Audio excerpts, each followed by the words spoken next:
Welcome back to another episode of This Week on the Homestead. I'm going to get closer because I think the wind's probably making some bad audio here, but this is episode, I think, 9. I'm not sure. I'm going to leave a link down in the description box for the playlist. I'm making a new video every week recording what we are doing on the homestead. So we've built a milking stand, we built a fence and raised beds, and we're just doing something each week during these warm months to make this place a homestead.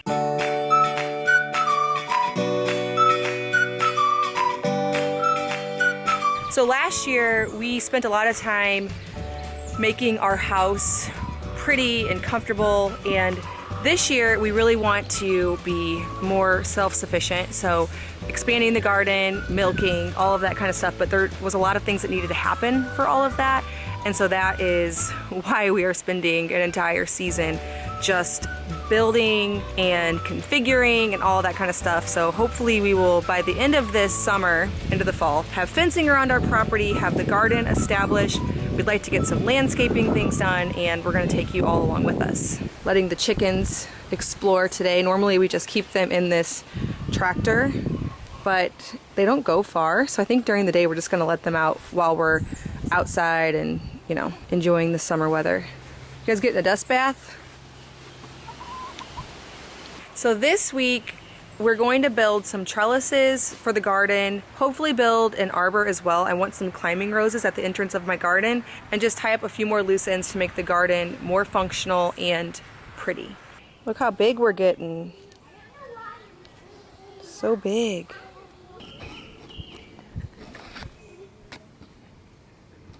You gonna eat the camera? This little buckling has the most adorable little horns. Whenever I transplanted from indoors, I mixed up my squash plants. So some here are cucumbers, some are zucchini, some are Jardale pumpkins, and I know I can't save the seeds because since I did that, they're all gonna, what's the word I'm looking for here? Basically the seeds could end up being a squumpkin. I've had that happen to me before. But these here are probably the pumpkins because they get viney, whereas like zucchini, I think this must be zucchini, they get more bushy. Yeah, I can already tell this is a zucchini. See that like baby, tiny zucchini there? But these need to grow up something. One year when we lived in town next to a park, I had a pumpkin vine that went all the way to the park. So I know that these can go somewhere around 30 feet long. So we're gonna build a trellis here, some kind of trellis. We're not exactly sure just yet what, so they can grow up. Otherwise it'll take over my flower beds here. And then we're also going to build, I forget the exact word, my friend Sarah from She Holds Dearly, she has a YouTube channel here. She has a tutorial for making the most beautiful structures that cucumbers can grow up. So we're also going to build those and put one here, and then in that bed over there. Now I had a big idea that if we put one here and over there, that we could string lights from the tops of them over to the barn. Some string lights would be really pretty. It might be too far of a distance, so we might have to do something else with that, but that was sort of my idea, is have something tall here, and then have the lights going. I put in some pumpkins here because I didn't have anything else in here, so I am gonna probably eventually need to build more trellises on the sides of this bed. Will just be a lot of trellises in this garden.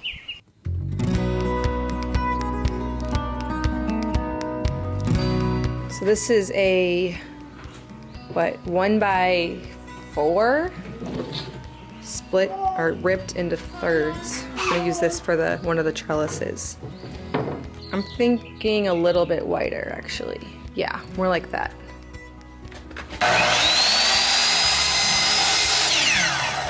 Our goal was to use the entire board. This is what's left.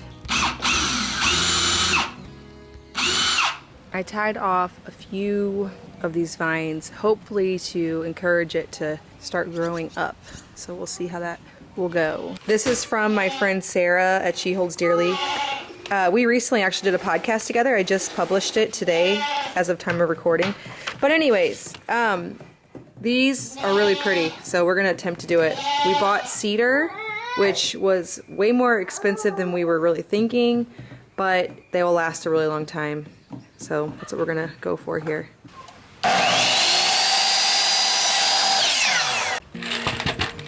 lightning, but it's coming with a flashlight. Oh, got flashlight mics. So we're just gonna assemble this 25-inch square, and hopefully it'll fit down around the teepee structure. So if you're going to make this project, we learned something valuable here. Don't just rip 2x4s, because you will have not a square. So like this here is 1 3/4 inches, and this here is actually 2 inches. Whereas if you buy a 2x2, it'll be square and it'll come together square in the middle. So we're gonna shave this down 1/4 inch so that it's square all the way around. Basically, you want this top part here to be a square, not a rectangle. Squares around it, right? Yeah, I think they'll fall on just how that one fell on.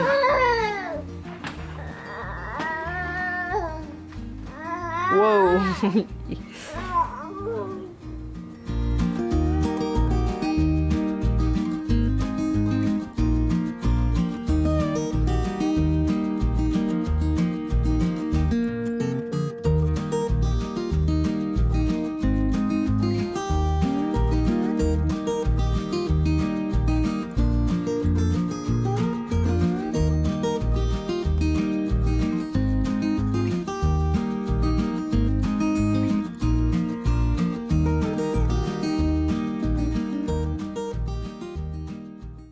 I ordered these cedar finials from Etsy because I couldn't find them in cedar from anywhere else around, and they actually blend in quite well. They were 3.5 inches on the bottom. I forget the height, but they look pretty proportional. Here's the other one. So now these are complete.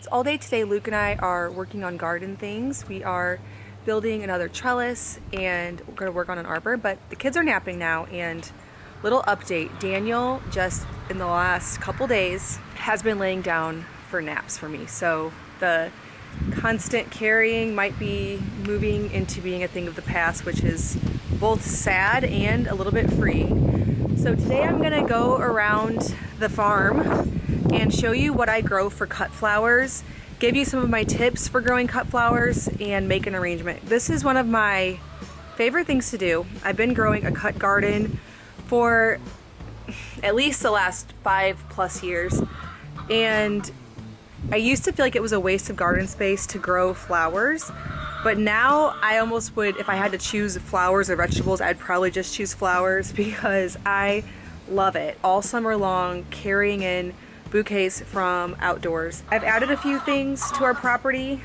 I have a chicken coming to join me here, in order to expand even more. So let's go around and I'll talk a little bit about my favorite cut flowers. First up is peonies. We grew a ton of peonies this year. They're already basically over for this year. I see one more is about to pop, but these were beautiful and pink. These were white obviously, but these were pink and beautiful. And I did cut some and make some bouquets. And these I do recommend putting onto your property. It's one of those things that takes you just a couple of hours, and then year after year, forever, you will, in early May, have peonies, depending on your zone, of course. We had them at our last house and they quickly became my favorite flowers, even if to only enjoy them for a really short amount of time. They make good cut flowers because they have long stems and they're really beautiful. One thing we've added to our current property as well is hydrangeas.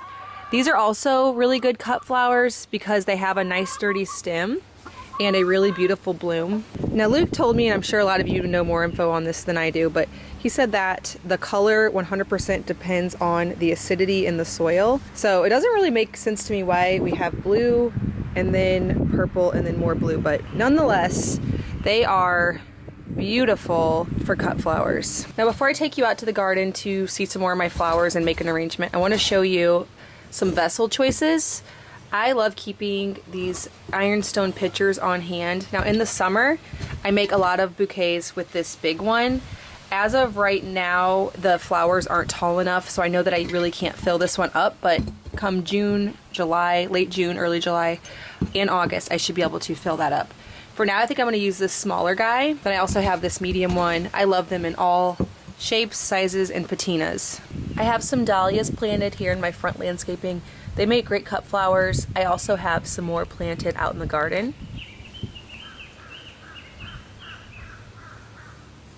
Sunflowers are a really beautiful flower to add to cut gardens. You can hear our goats in the background. These are a smaller variety. Some years I like to grow the there's a really large variety and put them in my tall pitcher. Cosmos are always a favorite of mine for cut flowers. As you can see, they have a nice long stem, which is one of the main criteria for cut flowers to me. Here are the seashell varieties. This little petal is kind of closed. It's just a really neat thing. I have more sunflowers coming up here. Another favorite of mine are zinnias.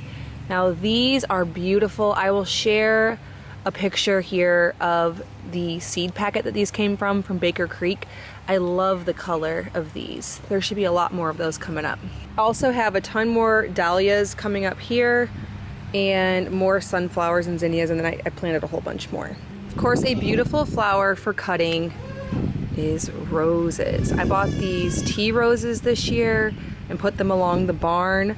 Now the lady at the nursery told me that you're to cut them like long stem roses all the way down to where the plant has 5 leaves, and that will keep these growing and being really healthy. So I'm gonna cut this one today.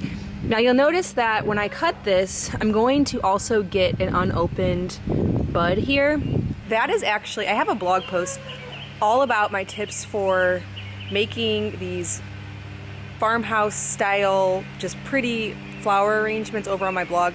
That's one of the tips I share. I really love to cut some that aren't open yet. I think it adds a lot of character and charm. So I will often go out to the garden and I will purposely cut buds that haven't bloomed out yet. So that is, I think, adds a lot to an arrangement, so I wouldn't hesitate to cut that one. Also, something like this one's partially opened.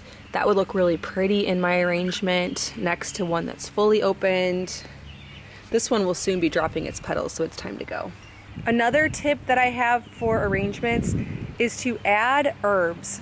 Mint, basil, lavender, all add really beautiful greenery. For today's arrangement, I'm going to use some mint that I planted behind our house. We have an area behind the house that I'll probably never end up landscaping, so I'm cool with mint just growing all through there, and I can use it for mint water, and then also, more often than not, I'll probably just use it to add greenery to my flower arrangements. Another tip is to make sure to fill your pitcher up with water first. Usually when you're pulling plants out in the hot sun, they last a lot longer if they instantly go into water. So I'm gonna fill this up here on my hose and then make an arrangement.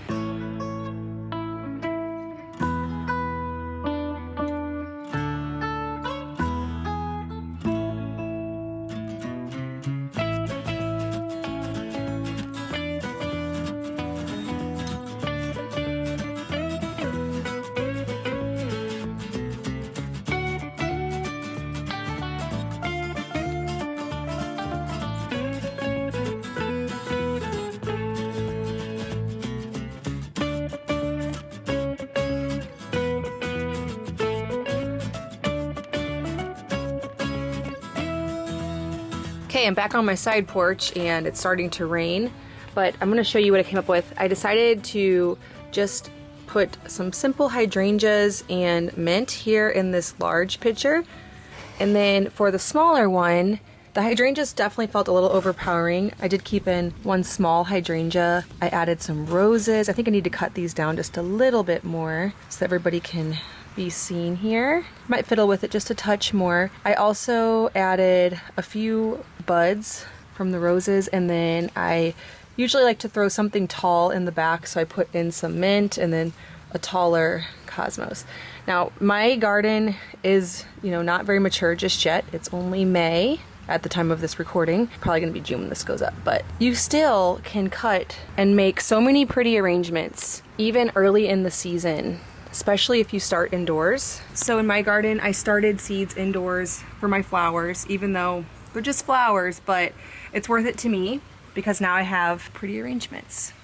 Also, plant flowers that are really hardy, especially if you want to do this really easily and you don't want to worry too much about weeding. I do find that the easiest flowers to grow are zinnias and cosmos and sunflowers. I one year had a bunch of them just growing in my driveway. I just threw some seeds and they just grew. I mean, obviously there was some soil, but it was just on the edge of my driveway and I didn't do any weeding and they still did really well.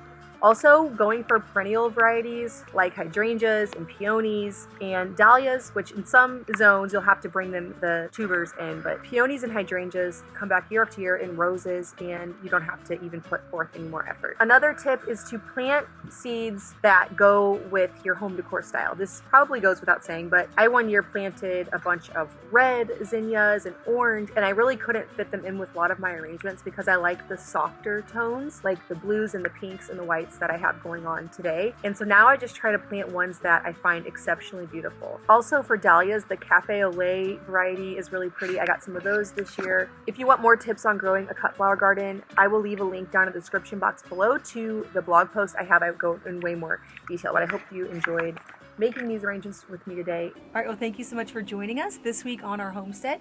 Join us in the next episode as we continue to expand and turn this place into a homestead. It is our spring and summer goal that hopefully we'll get most of that accomplished before fall. Stay tuned because we are going to be sharing the full plans on how we built the garden arbor. I'll be sharing a video all about us building that arbor. There will be plans on the blog. You can print out and build it yourself if you want to do that.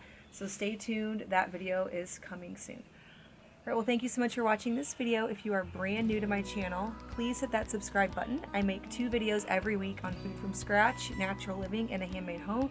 I also am obviously making this series called This Week on the Homestead, which documents our family's journey of taking a property that we bought a little over a year ago now. This is our second spring and summer here, and turning it into a homestead, which is a project that is going to take probably more than just this year, but I'm going to be documenting that here if that's of interest to you.